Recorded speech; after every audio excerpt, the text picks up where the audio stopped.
discretion is advised. Hello, everyone, and welcome to another edition of the New to Wrestling podcast. This week, we watched the June 22nd, 1998 edition of Raw is War, and we are at the final stop before the King of the Ring pay-per-view, the King of the Ring tournament. And before we get into this episode specifically, housekeeping.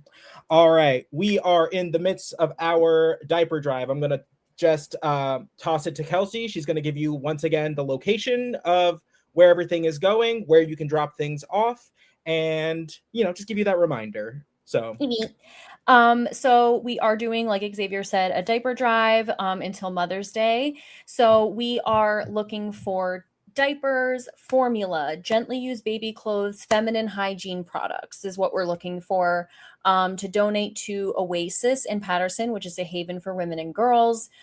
Please look them up. Please follow them on Instagram. They do a lot of amazing things for the women in our community who just deserve all the love and attention we can possibly give them.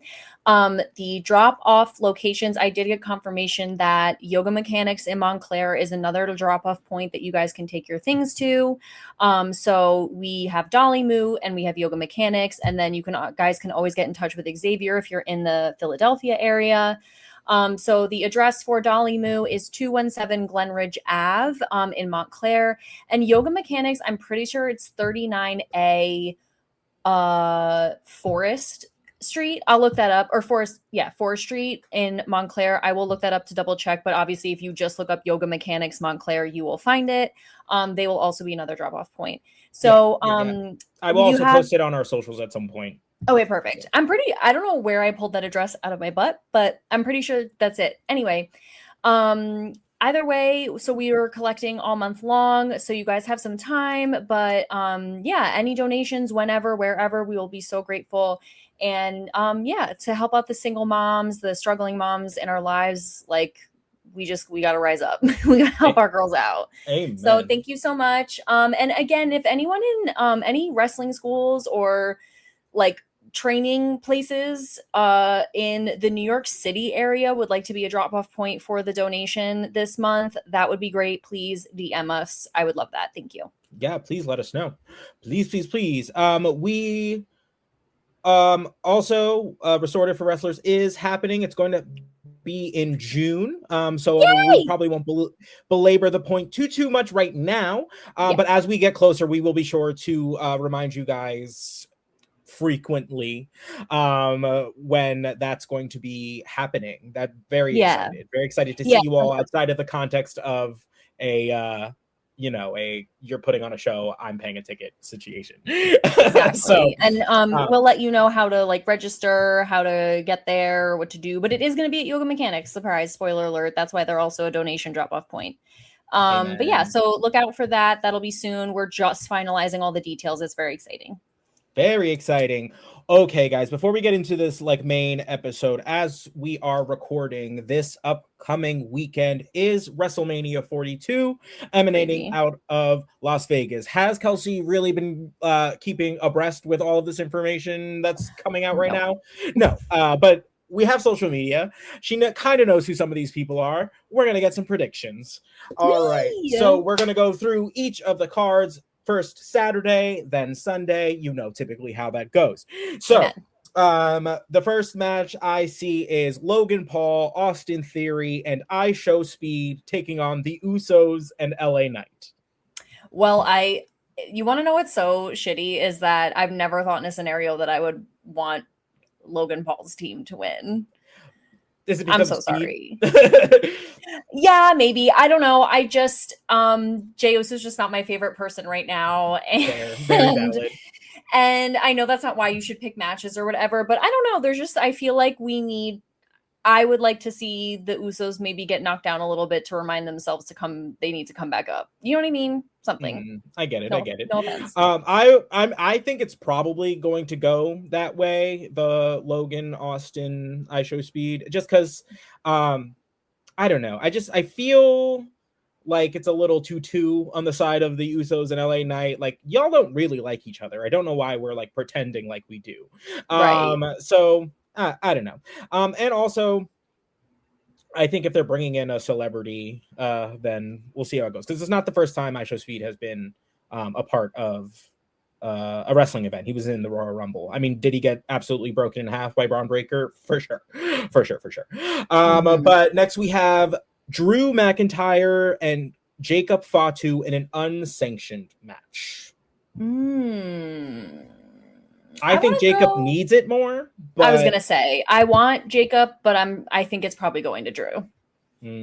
Okay, period. And then next we have the women's tag team fatal 4-way. So listen to this. We have Nia Jax and Lash Legend. Love. Charlotte Flair and Alexa Bliss. Bailey and Lyra Valkyria, and then the Bella Twins. Whoa, girl. Throwback. I'm trying to decide if they would give it to the Bella Twins because that's just sometimes what they do, but I don't think so. I don't think so, mostly because it's a little bit up in the air right now if Nikki Bella is going to be able to compete. She suffered a small injury a couple weeks ago on SmackDown or Raw, and so she's been dealing with like an ankle injury. She's apparently just like trying to rehab it up and has been for the last couple of weeks, and it didn't keep them from having her participate in that like the first kind of skirmish that introduced this match. So we'll see. Then we have the Women's Intercontinental Championship match between AJ Lee and Becky Lynch.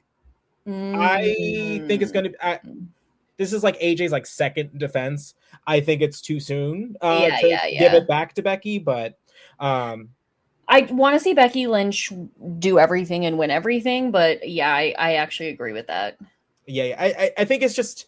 we had a pretty long Becky run. I think now is just AJ Lee's time. Yeah, I think also Becky, especially because if you're going to go off of Unreal, which a lot of us don't, but she's talking about how like her goal in her career at this time is just to put people over. Right. So I would assume that's what she's doing.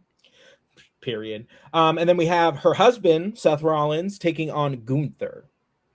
I actually think Gunther, but I just want Gunther to just be an assassin all the time and just like take everything out. So I'm also thinking Gunther, but I do know that Braun Breaker is cleared from his neck injury.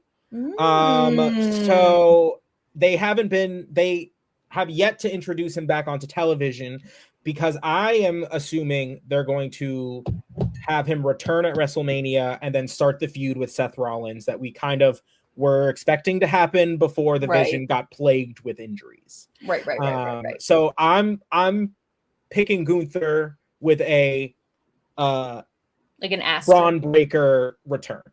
Work, because also if Seth won and he made it by like the skin of his teeth, and then Braun Breaker comes in like right after he's won, like to remind you, like, yeah, but I thought that was hard. But I don't think Gunther, where he's at right now, can sustain that kind of loss from somebody that like caliber. I think right now, if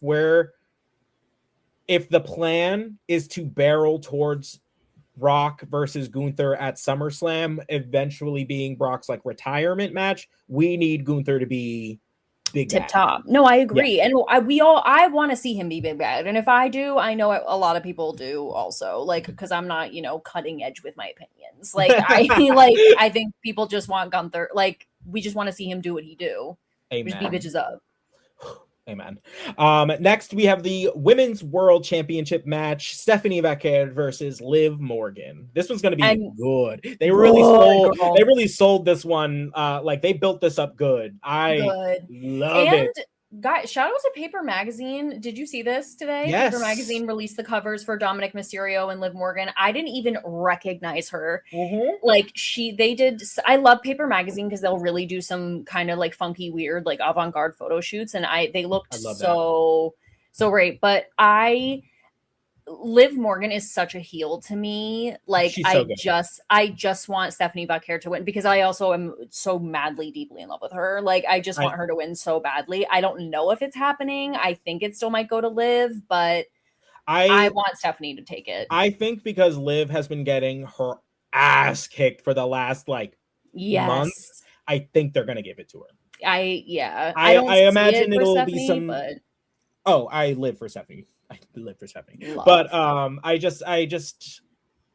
I think the better booking decision is to give it to Liv and allow the feud to continue. Agreed. And then the main event is the undisputed WWE Championship, Cody Rhodes versus Randy Orton with Pat McAfee, which is so terrible. But so weird. I want to go Cody because I just don't want Pat McAfee to experience any sort of joy at this time. Period. And I just feel like, I don't know. Like, I love Randy Orton. This is so hard for me because obviously, like, I'm going to very much enjoy watching Cody get RKO'd. Like, I'm not crazy, but I don't know. I'm gonna go with Cody. Actually, I know that's maybe a hot take, but I'm going Cody. Yeah, I'm going Randy. I don't know. I think they're laying it on thick. I think they're I think they're trying to shake it up, and I think this is what they're going to do. So we'll see. And also, if we're and what it seems like they're building up a tag team match between Cody and Jelly Roll and Randy Orton and Pat McAfee. I don't want this, but it seems like that's the vibe that they're heading towards, and we'll see how it goes. And here's the thing, like, I'm not dissing the effort that Pat and Jelly Roll have put into their training. If you watched Unreal, you got a whole expose on everything and I'm not great.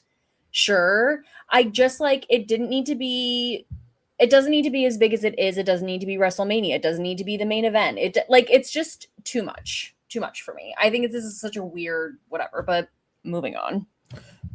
So that is Saturday WrestleMania. So we're going to go into Sunday. We have the Intercontinental Championship ladder match.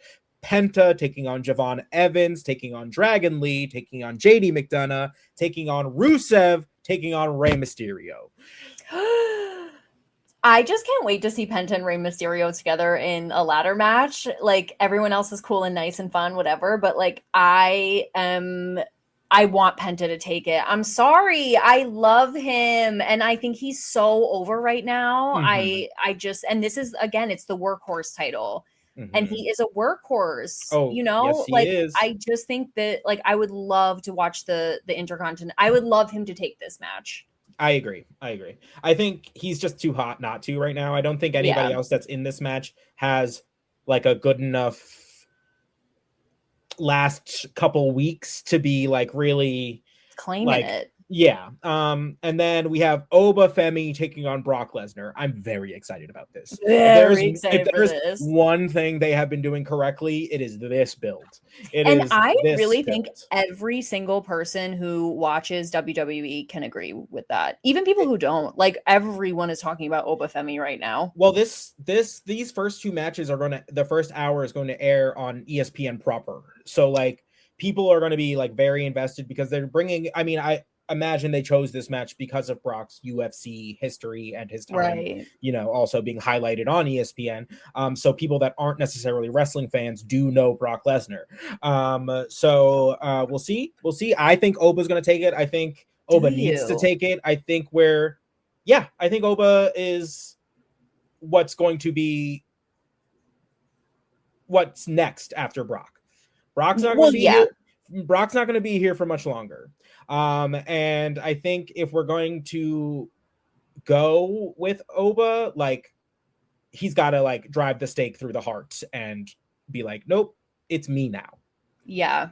So, I want Oba Femi to take it, but for some reason I think Brock's I don't know why. And I will probably be completely wrong, but I want Oba Femi to have it. It's a good thought because it is on ESPN. That's what I'm saying. Like, I just feel like but also that would be a great, like, from your perspective, like, that would be a great thing though. It's like, wow, who is that guy that got over on Brock Lesnar? Like, cause so many people know him, and like, to put Oba Femi over and be like, holy shit, like, who beat Brock Lesnar? Like, even if you don't watch wrestling. So that would honestly, it could really, for me, go either way. Like, and from either perspective, like you said, it was built so good. It doesn't not that it doesn't matter, but it's like, it's going to be so good regardless. Right. But for some reason, I'm still going Brock. Period. We have the United States Championship match. Sami Zayn taking on Trick Williams. I hope they give it to Trick. Yeah. I'm no offense to Sami. None. I'm over it. I'm over Yeah, it. sorry, babe. It's been too long of like him chasing this like world title thing from never to get it, and it's just like it's like never ending stream of like constellation titles that they keep throwing at this man. I'm just over it. Like I'm over it. Sorry. It's time for the new blood to come in, and Trick Williams is the new blood. And I would Yeah. love to have him come in and whoop that Trick. Absolutely. Thank you. I agree. So sorry to Sami Zayn, but it's time. It's time. Yeah. I'm ready for some new blood. We have the Demon Finn Balor taking on Dominic Mysterio. Also another one I'm like excited for. That's really hard. Mm-hmm. I love Finn. I think because they're bringing the Demon back after they killed him off, I think they're gonna go Finn, but who knows? The Judgment Day always like you never know how it's gonna go with them. I know. I'm actually going to go Dominic Mysterio. He's really grown on me. I had an argument with somebody recently about this about my, like, someone asked me my top 5, which I'm not going to give you guys, but someone asked me my top 5 and Dominic Mysterio was not in it. And we were arguing about it. And I was like, I just haven't, it's been a hard time. I've had a hard time forgiving him for his betrayals, but he's just so good. I don't know. I mean, I love him. I'm just leaning in. I'm steering into the skid, but like, yeah, I'm going to go Dominic actually. Period. We have the WWE Women's Championship, Jade Cargill and Rhea Ripley. Girl, I don't know. This feels like Oba Brock, but ladies. Yes, ladies. Come on, ladies. Okay. That's hard because I love them both so much. I'm gonna go Jade actually. I don't know why. I want Rhea Ripley, but I'm gonna go Jade. Jade's got the baddies. It's not like yeah, but we'll see. I don't know. This one's really a toss-up for me because Jade's title run so far has been a little underwhelming, mostly not due to her own anything like she's doing, more that like they had her win the title and then didn't have her defend it for like a very long time. Yeah. So it wasn't until we got close to WrestleMania season that we even like really started seeing her. Although don't get me wrong, I love the pulling the AEW formula and giving her two baddies. Don't think we didn't see that. Girl. WWE. Hello. Even I knew that. Right. So like I think it works for her. I think she's like Raven in that way where she does well with flunkies. Like she needs some people to like muscle around and like kind of assert dominance over. So like it works. But these two are just like two big bad bitches. Like I don't athletic. Yeah. So strong. I also am wondering again because I'm thinking of Unreal because I watched it not that long ago. They didn't highlight Jade at all. Like she was barely in it. Yeah, it could have been her choice. She was barely in it, but I'm wondering because we already know that the next season of Unreal is coming in a couple of months. I'm wondering if she will be highlighted because she's gonna take the belt. Like, do you know what I mean? I'm trying to do like too much math. Like because again, I can't get that. But you never know. Like I don't know. I wouldn't try and predict what they're going to show you because it's all a matter of like what's convenient for them to show us. Absolutely. I'm trying to like. It's so funny when last night we interviewed Crit from not spoiler alert. There's going to be an interview that we did with Crit from Ringside, but we were talking about this because it's like. It's a work within a work within a work within a work. Like it starts to make you so confused. And he was like, it's WWE propaganda to like make you think more about like WWE. And I was like, and it's working on me. I am such a freaking sucker for that shit. So now I just am like, well, they didn't show her, but they kind of did. And then like they're making me crazy. But I'm gonna go with Jade just because that's what I'm feeling. I'm gonna go with Jade. Also, I don't foresee Rhea like changing shows to SmackDown. I don't see like, I don't know. I just don't see it. Not yet, at least. I think, I don't know. But it's also like she is a more battle tested champion. Like, do they want to do that? But we'll see. I'm gonna go with Jade for the time being. All right. So next is the World Heavyweight Championship: CM Punk and Roman Reigns. I want CM Punk to take it. I really want do. CM Punk to take it. I think it's gonna be Roman. I know. I hate that because I really just want CM Punk to take it. I well, hate but the thing this is, shit. like, that's the thing is, like, the thing is, like, when CM Punk is your champion, like, you're gonna see CM Punk. Right. Like, it's just like Roman historically, especially now. Like, and don't get me wrong, he earned it. But Absolutely. like Roman has had one match this year, and it was the Royal Rumble in which he won. And so one match. So, and we are in April. We are about to be in the third week of April, and this is going to be his second match. Like, I know he's earned it, but that's what we're gonna be getting if he becomes the champion. And I hate that, kind of. Same. So I love a fighting champion. Are you Brett? Fighting That's champion. what I'm saying. Yes, and I feel like, again, because you are my sensei, I've gotten used to a certain lifestyle. Like, that's what I like. But also, it's just like, I, as a wrestler, if I was a wrestler, like, it would frustrate me. And again, he's earned it. I know that's not up for debate. But like, if somebody wrestled 2 matches this year and one of them was taking the belt, I would be pissed. Yep. Like, I would be pissed. Yeah.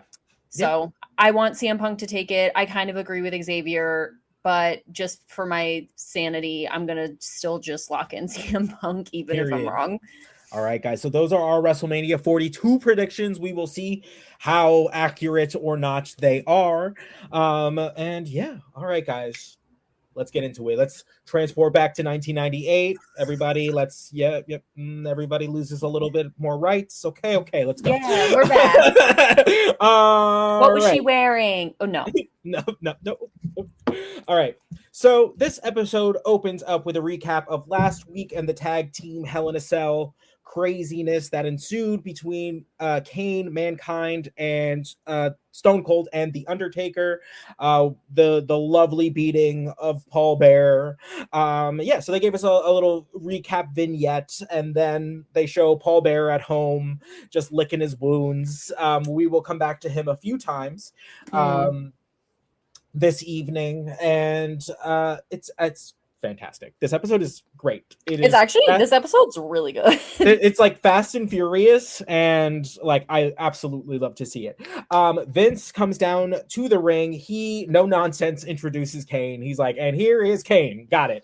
Thank you. I love that Vince starts off this like little interview segment by being like, hey Kane, like let's just like relive your trauma, and just starts going through his entire. He's like, your childhood was hell, your brother set you on fire, your like mother was a whore. You're like, what is happening? Like, literally, like, I'm sorry, you're gonna call this man out here and then say all this to his leather face? That's insane.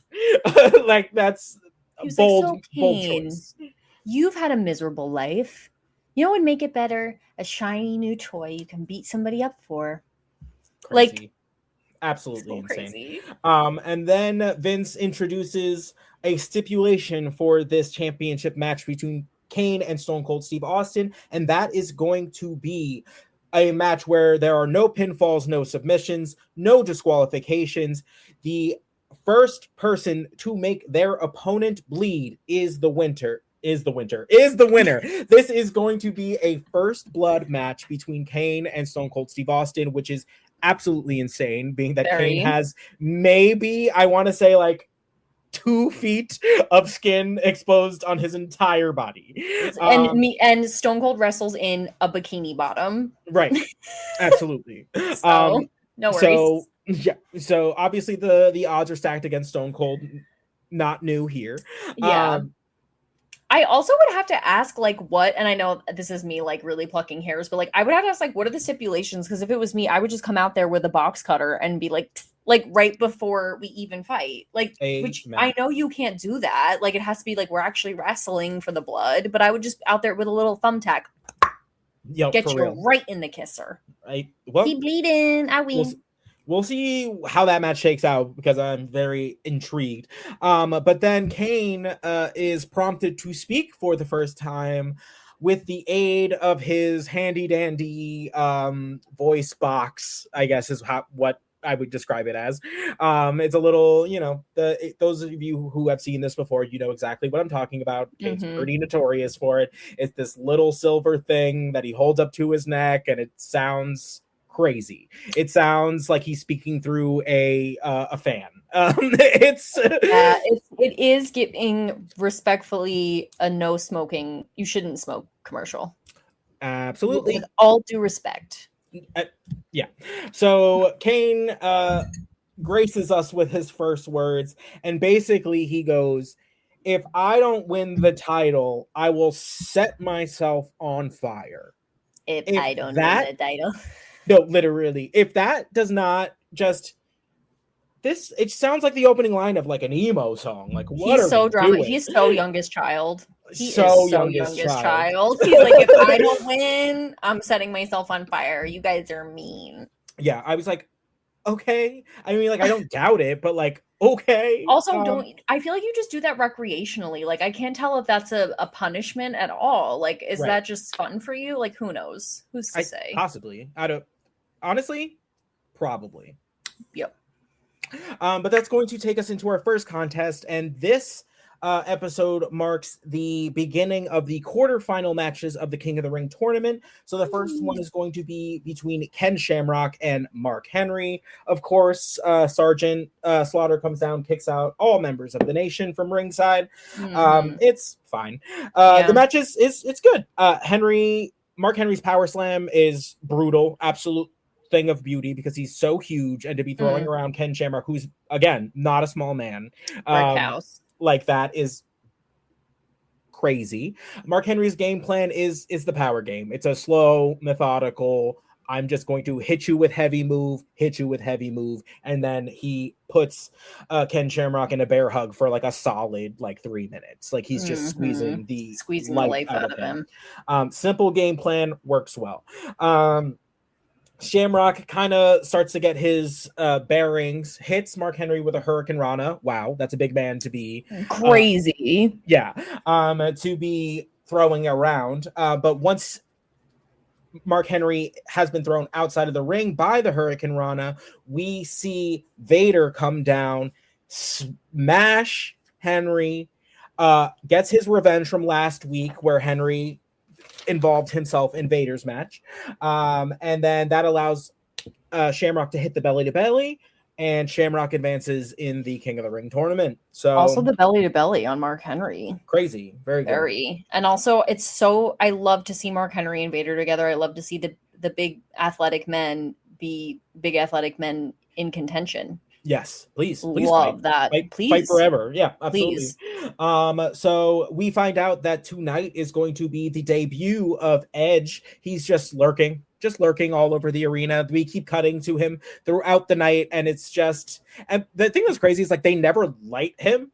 Nope. Like they never light him. So they find him periodically like throughout the arena.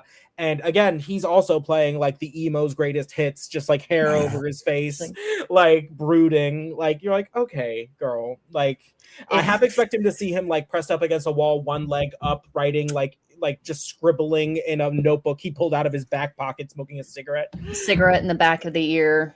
And guess what? I would have folded. Yeah, honestly, same. But that takes us into our next contest, which is Dustin Runnels, who is apparently taking on a religious character. Because he finds himself praying in the beginning and end of this match. And he is taking on X-Pac, who is joined by Chyna. Chyna really earned her check this evening. She was everywhere. She looked amazing. God. She looked amazing, and I saw her a lot. My two favorite things. Beautiful. This match was honestly a showcase for X-Pac. We know Dustin. We know what he's capable of. We know he is not the focal point right now. No, and it kind of sucks because I'm like looking at him so different now. I'm like, Hi. The LOL. cut off black, like the cut off sleeve black shirt and the black jeans and the But belt. there's I just don't like know. nothing there. I There's just like know, it but he bothers me no. because it's just like there's no character. Like there's I nothing there. know. I was like, you can't take away a character and give me nothing. I Like know. He just seems like he would like he's like quiet and introspective in school, but then like somebody bullies you and he comes out and just like punches them in the face and he like drives me home. I don't know. okay. She's setting a whole scene. I don't know what that is. Like ever since, because I loved Gold Dust. You guys go back in time. I love Gold Dust, right, but right. there's It's a something different. about him right now that I'm like, hey, oh my god, what are you doing here? It's so weird. Yeah, I just wish there was just like something there. Like I don't No, know. absolutely. And I also, oh, go if we're ahead. doing the like the Jesus thing, like okay, but like Bring more. out a rosary at least. Right? Yeah, like more. If we're gonna lay it on, I don't want it, but if we're gonna lay it on, lay it on. Lay it on. Amen. So this match, lots of back and forth. X-Pac looked great. It was really just to showcase his speed and his like agility. At one point, Dustin is on the outside of the ring and gets knocked down by a vicious elbow by China. Insane. X-Pac follows that up with some speedy leg drops, like a couple of them. My next note just says China stays serving. They must have cut to her and she just looked really good. Well, Dustin at one point did a one-arm suplex, which goes to show the size difference between the two. China trips Dustin. The referee like kind of catches it, but like doesn't, and she's just like, yeah. Not She's me. like, well, Couldn't it's be already me. over. I don't know what you're talking about. But that allows X-Pac to hit the heel kick, pick up the victory. X-Pac has some W's in his column. We then cut to Paul Bear emanating from his home, and he's asked about Kane's like emo promise. And basically he's just like, he's going to do it. If he says he's going to do it, I have no doubts in my mind. I must be there at ringside. Like I will be there at ringside. Nothing's going to stop me. You're like, okay. It was actually a very good promo from. I said that. I was like, listen, on the couch in the robe, pretty good promo for just sitting there hanging out. And then we get a montage video of Hell in a Cell 1. So if we didn't know where we were going, this really hammered it home. Which is so funny. I just showed my roommate Crystal that this weekend, or this past week. So good. Which is just absolutely spectacular. So after we return to the arena after that montage, it's Jerry Lawler standing in the ring, and he's like, you all have seen what's up. You know that I have been basically harangued by Al Snow I have beef with this man at every turn. You know, he's been showing up dressed like an idiot. And we find out that apparently Al Snow like cornered a like cleaning woman and stole her clothes and put them on, and is like just parading around the arena. Jerry's like, I have something for you. You don't have to come out and call. You don't have to sneak around. Like just walk down to the ring. And he does. And he but does. He is dressed like he looks like he like straight out of the skit of like All That. Like he's just like an old lady. Classic old lady wear. Yes. The moo-moo, like legit, I was like, it's not my Yaya, but it is my Aunt Sophie, my great aunt. Like it's rest in peace, Aunt Sophie. No disrespect, but that was what you were giving when you were with us. The king basically offers a contract in exchange for his stolen crown, and the contract reads that if Al Snow is to gain a contract with the WWE, he must participate in a tag team match at the King of the Ring between Too Much, the team of Scott Taylor and Brian Christopher, and the team of Al Snow and the Head, which is fantastic. I love it. I love it. Love to see it. Also, I love that Jerry loves that Party City crown so bad. That is literally made of foam, plastic, and like rubber jewels. Right. that he's negotiating contracts so that he can get it back. No, absolutely. That was the thing that finally made him like live up to his word. That is like hysterical. Al basically thinks that this is like a setup that Vince just wants him to lose at the pay-per-view. Jerry confirms with him that no, he in fact has to win to get the contract. Al Snow then just lays down on the ground. He says, "I've been on my back since birth," and he's like, why bother like waiting? Like, just pin me now." And Jerry's like, "You know what? You're right. Too much. Like, come down here."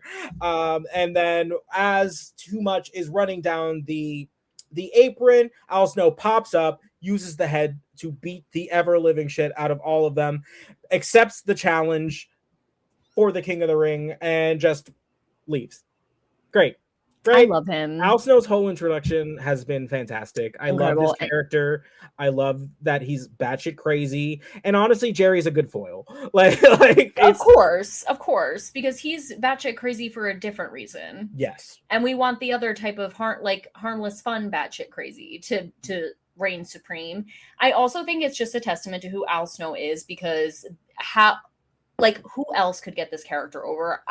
Because he came to WWE and I was like, if he wasn't already over in some capacity where people were checking him out, like at ECW, I just feel like this would not have landed the way that it did. Nope. Like without like just the random, like people would be like, what the like the it's ECW run was like paramount for this. Legendary shit. Like it would not have worked without it. And like shout out to Al Snow, because again, this was a hard swing. Oh yeah, hard swing. And and we're sold. Went for the fences. So amazing. So that's going to take us into our next King of the Ring quarterfinal match between Mark Miro with Jacqueline and Double J Jeff Jarrett with Tennessee Lee. Winner of this match takes on Shamrock, who won the earlier quarterfinal match. This is crazy. This match is actually like, it's a decent match, but there's a lot of like, it's decent, and there were certain moments that I enjoyed from it. It was not very smooth, I will say chunky. Chunky. Miro is, of course, met with Sable Chance immediately upon the start of the match because she has recently been reinstated. Mark Miro hits a springboard. They call it the Miro salt, but it's a moonsault where he like spins on the top rope and then hits a moonsault. Fantastic. Double J at one point throws Miro like onto the rope, and like his legs just bent all kinds of way, looking like a bent back paper clip. Just it was fucked up. Yeah, he looked like he was about to ask, like in 1990s, like Word, about to ask me like for spelling help or something. It was offer me spelling help. It was like when they do the letter of the day at Sesame Street.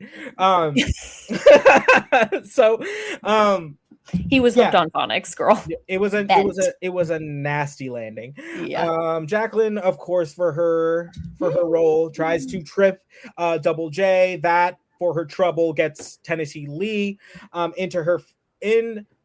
all up in her face. He basically like starts marching like he's gonna go like attack her, which prompts the referee to come outside and be like, "Whoa there, let's relax. Yeah, let's not do whatever crime you're about to commit." So, pump the brakes.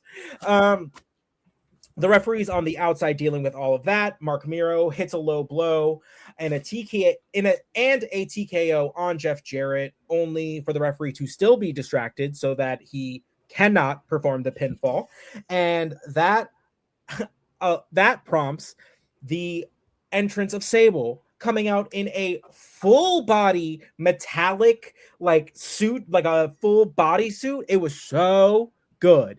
It was like black, so good, shimmery, metallic kind of something. And I hate to be the pig in the room, but I didn't know her breasts could be more breasty than they've already been. Yeah. But the boobs were boobing. Yeah. So, breast, boobs, titties, and jugs. So if you're into that sort of thing, it's what is it? June 22nd. 22nd. Raw, June 22nd. So yeah, please, because they really have to be seen to be believed. They defy gravity, like Alpha Bahoo, bitch. Like they are literally like just For the gods. Yeah. I have no excuse. I literally was thinking about myself. I was like, I have no excuse for the way I carry on. Like, I could definitely do better. Like, Amen. So damn. Double J takes advantage of the distraction and allows for himself to pick up the victory and move on in the King of the Ring tournament. Kevin Kelly is basically like the post match interviewer for all of these King of the Ring tournaments. King of the Ring matches. He comes down and asks Double J, and basically he's like, I'm already the king of the country. Now I'm going to be the King of the Ring. You're like, okay, sure. Short, sweet. Move along. Move along. I'm tired of looking at you. Next, we have Road Dogg taking on Kane. Poor Road Dogg. It was good, though. It was I good. liked it. Billy Gunn gets sent away.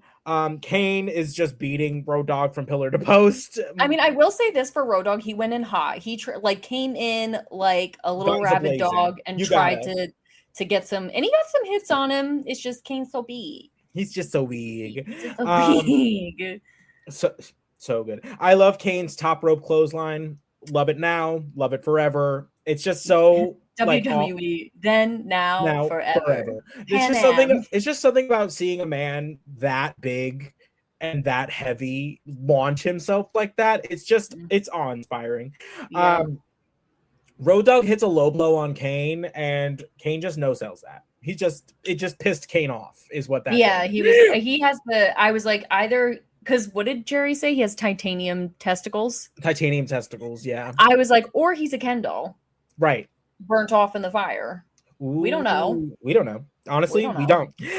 So that just pissed Kane off. That pretty much prompted the end of the match, which is in true Kane of passion, chokeslam, tombstone, win. The thank you for trying. Destruction. Yeah, thank you for trying. We'll see you again, Road Dogg. Yeah, thank you so much for coming. And he came out there. He really. And the thing that's like, and we got to remember, we're having these two matches between Kane and Road Dogg and Mankind and Billy Gunn because Mankind and Kane are the number one contenders to the New Age Outlaws Tag Team Championships. Which is so fucking crazy. Right. And I guess, like, I can't really think of, which is fucked up. I can't think of like that many tag teams that I feel like should be in that spot, but this does feel sad. It's not. There just isn't that much importance on it. Realistically, there aren't that many like formed cohesive tag teams.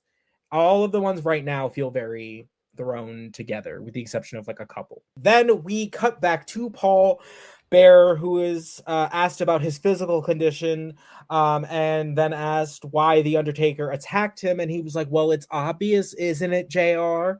It's because I knew the Undertaker's secrets of wanting to attack Stone Cold Steve Austin, and he didn't want me to expose him. So obviously that is why. And then the lights start flickering in Paul Bear's house, and he's like, oh, don't worry about that. And the thing that's crazy is, like, if anybody should know and worry about that, it's you, bitch. Don't pretend like you don't know what's up. This is not your first rodeo with this man. I'm not kidding. I'm like, you are. I feel like what a great angle to take in this scenario for Paul would have been like, I have been by your side, your number one companion for like 13 years. Right. I know you better than you know yourself, and I'm gonna get inside your head. Like, I feel like instead of being like, ignore that, like, don't look at it, it's just like he should be able to like premeditate the bullshit because I've known you so long. Like, it's so weird that we're being so ignorant. Like, he's acting so ignorant about who the Undertaker is in his full capacity. And I'm like, you backed that train for like a bazillion years. Yeah. Like, let's act like it. And I know you got your new little piece now, and you were apparently plotting this the whole time. But like, I just feel like let's act like you guys were literally together all the time for many years. Mm-hmm. And you know that man. Yeah. He said it's heat lightning. Right. Girl, the heat lightning that is about to happen on your face is insane because the Undertaker shows up, literally the first words out of his mouth are, "You think I forgot where you live?" What? And wallops him. Just Buh. and then Slap, trashes his entire home. Trashes the whole living room. Broken things, broken Throwing ottomans, TVs. broken glass, throwing armchairs, He put destroying TVs. Paul through the coffee table. Like, it was Girl. insane. Women screaming in the back, stop. I love it. I love it. I love it. Because this is what we were talking about last time with the Undertaker, where you were like, I wanted them to use his like supernatural, like whatever. And was this still just like a straight up beatdown? Yes, but it still had the element of like, I'm coming. And then he was here, you know? Boom. And because also they had said on commentary, like, Undertaker's on his way to the here. arena. And then he poof. Now I'm at Paul's. You think I forgot where you lived? Tore me up. That was so good. Me up. You think I forgot where you live? Nah, not me. I'm gonna say that. I'm gonna use that. Please, Ding please dong, do. You Can't wait to hear that story. Where you live? No. Hi. I would remember that dusty welcome mat anywhere. Don't worry. Here I am. Just all your mistakes. Consequences. Action. Love it. Oh, it was so good. Yeah, that was beautiful. Thank you so much to whoever put that together, because I loved it. Absolutely. And next we see the debut of Edge. Edge is going to be taking on Jose Estrada. So weird start off point for this one. Lots strange. of yell. It's just so funny because I know who Edge becomes. And it's just, this is so not that. But there's like, it just seems he does that thing that like wrestlers with not a ton of like experience do, where like for lack of a better way to connect with the crowd, they yell. There's like a scream, like a primal thing. Ken Shamrock used to do that. Right. And he does it less now that but again, time and place. I think there are moments where your little victory man screeches is valid. But if it's just kind of like filler to fill, not so much. Right. But this match is abruptly ended when Edge essentially does a over the top rope, just like somersault basically, and lands on the top of Jose Estrada's head, basically like slingshotting his neck, which prompts a count out, which I don't think was supposed to happen. You typically don't want that kind of win for your debut. I do think he was legitimately, it could have just been a stinger. It could have been worse. I don't really know what that was, but Jose Estrada ends up getting carried out of the arena on a stretcher, in the brace, like the whole nine. So that's I wish I have to go and find somewhere where Edge talks about that, because like I cannot imagine you spend all this time on the independents, driving for no money all over Canada, performing in front of 20 people. You finally get your break, and on your first night, you injure somebody. That sucks. That's bad, girl. I know. I wanted to look it up too. Like when we saw it, I was like, that has to be. Yeah. And the thing is, like, if you watch it, I don't think it's necessary. And again, new to wrestling, I don't know this, but it didn't look like an egregious new wrestler mistake. Like it literally looked just like a freak accident. And I really believe like it obviously was. I think it was it was just, if he was a step over, the whole thing would have been missed. It was just a bad placement. But again, you're catching falling 200-pound men. It's not exactly easy. So hopefully he's good, but hey, Edge is here. They stopped edging us, thank God. Girl, and this was like, it's so funny because this is like literally, no offense to Edge, and it's what's I did. It feels a little bit like it was ruined, like a ruined. It feels orgasm. A little bit like I was legit, like I was edged, and then like it wasn't that great. No, like you got me so hype, and then when it actually came down to the brass tacks, yes, thank you. I was like, and it's like, this doesn't always happen. No, this never happens. You're just so beautiful.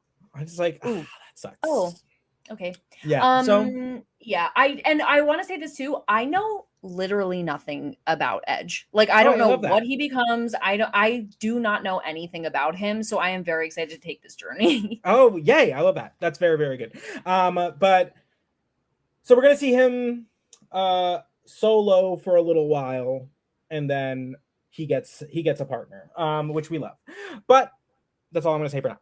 Next, we have a backstage segment, which is Kane trashing a locker room, and Mankind's like trying to stop him. All the while, Kane is, I guess, yelling or crying or whatever because he's using the buzzer, and it sounds like a bill collector coming for your neck. Yeah, like your phone vibrating off the table. Like it sounds like I live in an older building and my doorbell is just a bzzz, like old school, and that's what it sounded like. But also, I'm like constant the whole time. It was just,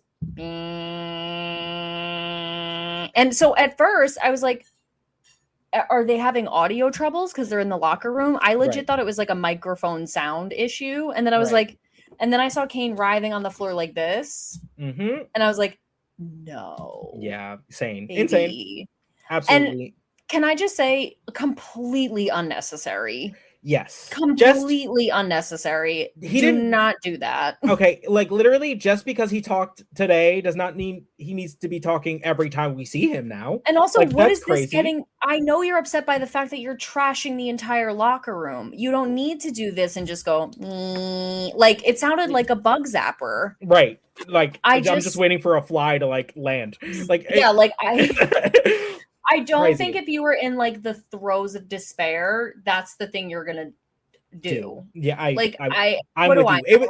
It honestly kind of takes you out of it because it's a little funny. Like it was funny. Hilarious. I was cracking up. I felt I was laughing so hard. I felt so terrible.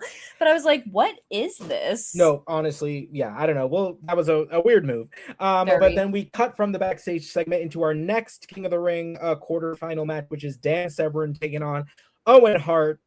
Owen really wants to like amateur wrestle this man, and I don't know why. Yeah, like I know the background of the Hart, like maybe it's like I have something to prove, but it's like that's quite literally the thing he is best at. That is the thing. I think if you're trying to win this match, you should probably come at him with something else. Maybe you're high flying, things of that nature. Yeah, I agree. I was like, this is we're playing on his field. Like that's what you want to do. But it's also like we've done this before because we've had this match before, and it was a very similar like kind of like start where they're like amateur wrestling, which is, you know, it's fun to watch, but it's also like we didn't learn. No growth. No growth. But this match was a lot of fun. The Fisherman suplex by Owen is beautiful. He follows that up with a nasty backbreaker and into a camel clutch, which is fantastic. Owen throws a chair into the ring, which causes a distraction between Dan Severn and the referee. When Dan picks up the steel chair like he's going to use it, only to be stopped by the referee. And while the referee is trying to remove the weapon from Dan Severn, X-Pac comes down, smashes the back of Owen's head with a chair. Definitely was supposed to hit his back. Definitely hit the back of his head. Severn wins via submission, and we cut to Owen, and he's just busted open from the back of his head, just bleeding. Head is bleeding. Head is bleeding. That prompts, of course, the Nation to come out. The Rock grabs the microphone and is basically just like, "Hey, we don't have to be doing all this. You can come out right now and we can fight. Thank you." And period. And that prompts DX to come down. All of the officials, all of the referees are basically blockading DX from ever reaching the Nation.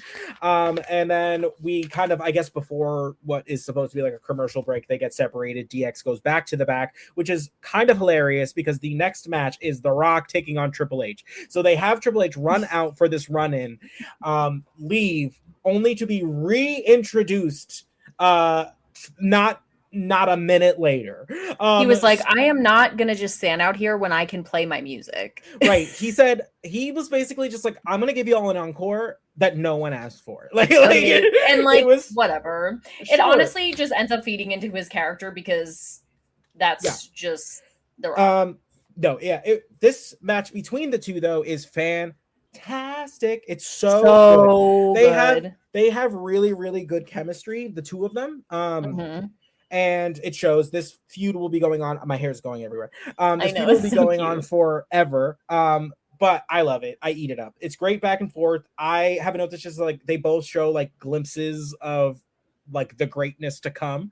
They're so smooth. It's just I love this Nation DX feud. At one point, the ref is checking on Triple H, who has been knocked outside of the ring by The Rock. Chyna runs in and hits The Rock with a DDT, which is hilarious because earlier when The Rock hit Triple H with the DDT, he turned to Chyna and was like, you like that? You like that? Basically. He said, I like it very much. And she's like, actually, I liked it so much, I'm going to use it on you. So fantastic. Chyna like gets her metaphorical receipt. That chaos. The end of the match is pretty chaotic. It's a low blow. It's a fisherman buster by The Rock, which apparently is the move of the evening. And The Rock wins. And then, of course, that prompts the Nation and DX to continue their blood feud out in the middle of the ring. Fantastic. I do love the fact that it put over The Rock in a way for me because, and not that he's not over because I do obviously know. No, but he's very much so like ascending. This is 1998 is the year that The Rock like really pops out of the mid card. Like, yeah, because he literally won even with all that interference from Chyna, from like he still pulled out the win. Right. So it's like you can do all your little reindeer games all you want. I'm the master of reindeer games and I will overcome them. Absolutely. Kind of fierce. Yeah, fantastic. And then so from the DX Nation feud, we cut back to Kane in the locker room, who is just rocking back and forth, vibing, just and sure. I don't know. It's kind of me. Sure. Like I don't know. There's something like, I don't know what it was about this that just like I was like, you really took something away from this man during this episode. I don't know. Like I don't know. I literally had to just go like this. I was like, I can't because I just can't stop. Yeah. Why did they do that to him? I don't know. Honestly, not a clue. Not a clue in the world. But God. That prompts Mankind to basically just be like, you sit here, like, I'll be right back. I got something I gotta do. He goes out to the ring. He's sitting in the middle of the ring, he being Mankind. No lights. Hell in a Cell starts descending. He starts his promo. He's basically talking about like how he's a history buff and he came across this photo of like Union and Confederate like soldiers like years after the war, like standing on Gettysburg and like shaking hands. And he hoped that one day, after all of the violence that has occurred between the Undertaker and himself, that they would one day reach the point where they could stand, on the field of Gettysburg and shake hands. What? He's just so like. He's so crazy. Over the top. It's just so funny. But because of the Undertaker's cowardice, as Mankind puts it, I have a new vision of pissing on your grave, essentially. And you're like, okay. You and Jim Cornette, both. Period. He's basically just like, I never thought I would use the word like coward to describe you, but Paul is many things, but a wrestler and a fighter, he is not. He is defenseless and you still attacked him. Defenseless is generous, but sure. So generous. Maybe physically. Sure. He's like, I could have you arrested for what you've done, but this is a family matter. And I have a surprise in store for this weekend that like you won't forget. Basically, he promises that Kane will leave with the title. That Mankind will leave with his revenge, and that Uncle Paul will leave with the Undertaker's soul. Cool. That's basically the promo that is setting up the Hell in a Cell. Fantastic. Can't wait to see it. I can't wait to see it.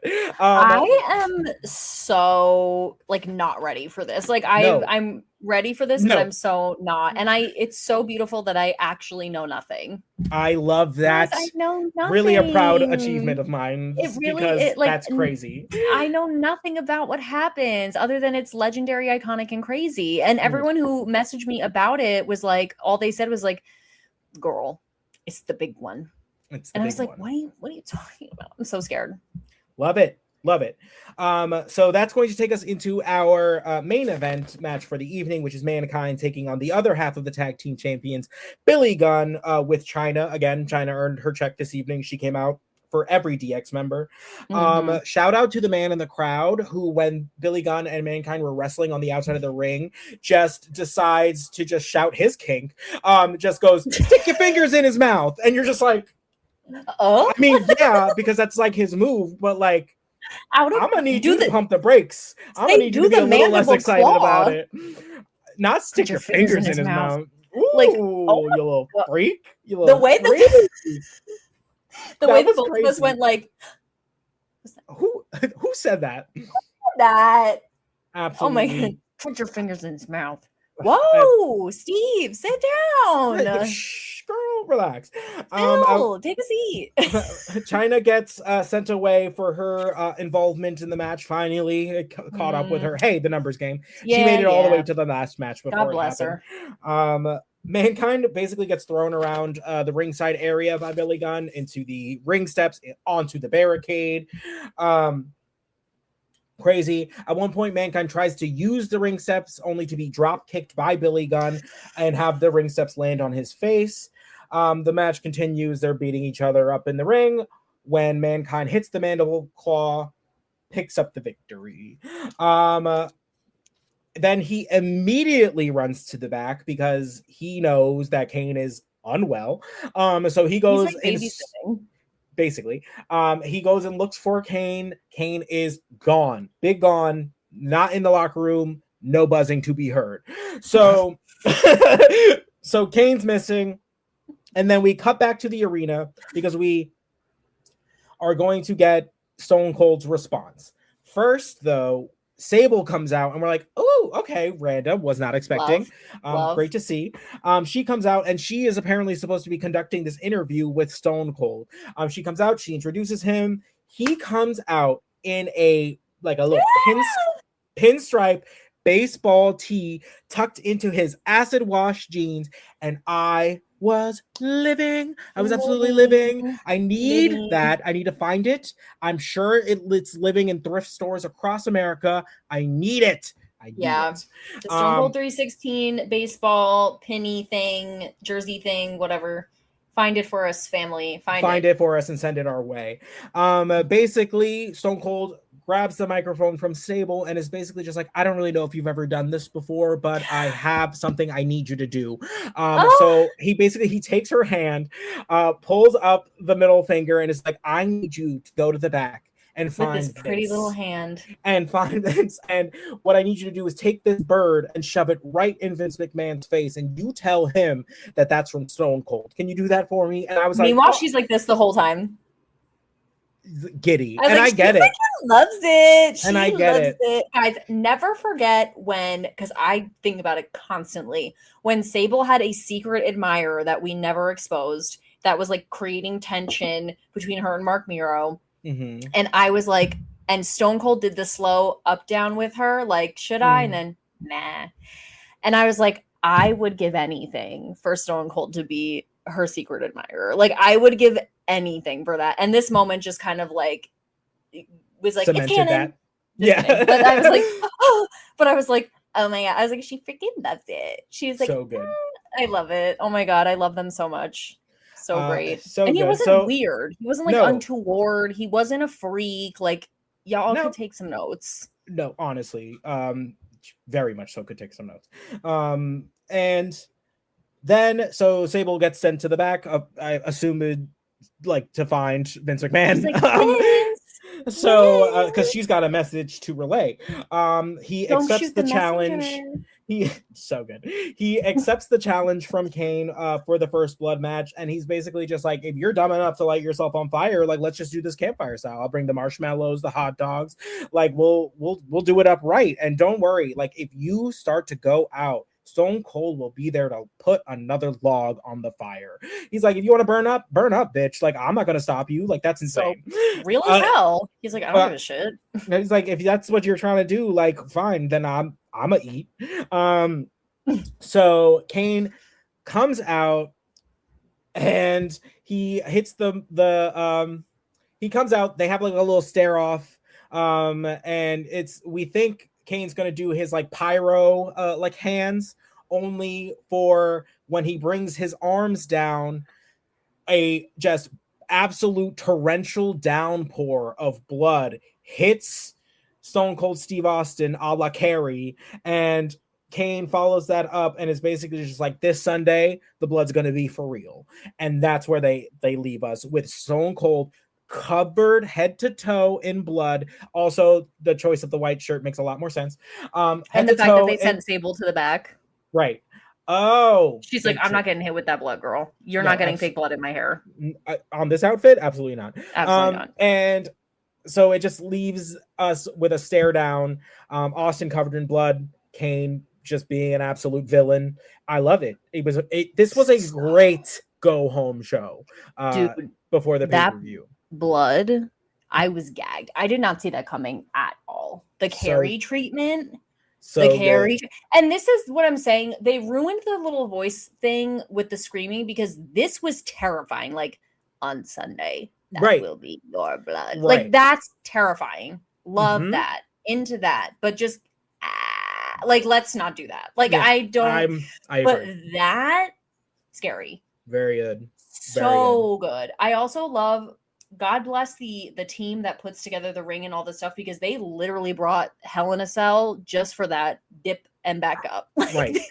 They said, listen, if it's anybody that understands the use of a prop, it is the WWE.